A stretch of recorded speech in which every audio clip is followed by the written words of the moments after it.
Early detection of sepsis. The human body whispers before it screams, and nurses are trained to hear it.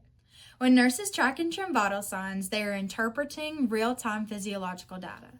Subtle changes in vital signs can occur hours before overt signs of sepsis occur.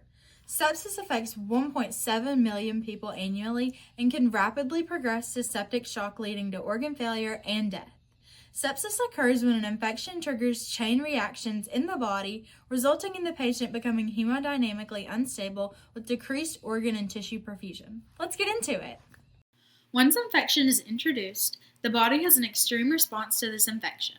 Bacteria, present outside the vessels, is engulfed by macrophages that then release inflammatory mediators.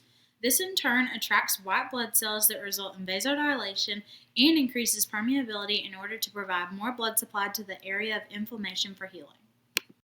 Inflammatory mediators injure the endothelial tight junctions and impair vascular tone. This results in an extreme release of fluid from the blood vessels to the interstitial space and results in overall floppy vessels. The increased permeability and vasodilation causes reduced blood volume, lowers blood pressure, and decreases cardiac output. Decreased cardiac output reduces end organ tissue perfusion and damages tissues, reflecting on lab values as increased lactic acid as cells switch from aerobic metabolism to anaerobic metabolism.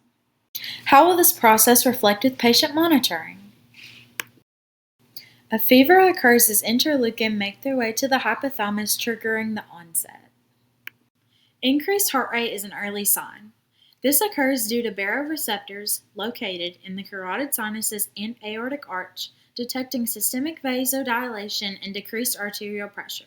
This then triggers the sympathetic nervous system to increase the heart rate and contractility to compensate and maintain cardiac output and tissue perfusion. Decreased blood pressure is a later sign. This occurs due to vasodilation, reduced blood volume, and decreased cardiac output. Once the cardiovascular system is unable to compensate, you will see a reduction in blood pressure values. Another later sign is confusion, and this is related to decreased cerebral perfusion from reduced cardiovascular output. Sepsis doesn't begin with alarms. It begins with patterns in nursing. STEM isn't just confined to a lab or a textbook. It lives at the bedside, where recognizing one abnormal trend can change the course of a life. The combination of science, technology, and critical thinking allows nurses to intervene during the narrow window when sepsis is still reversible, transforming bedside monitoring into life-saving practice. This is one of the many reasons I am pursuing nursing, to apply science in real time, as every data point matters and every second counts to save lives.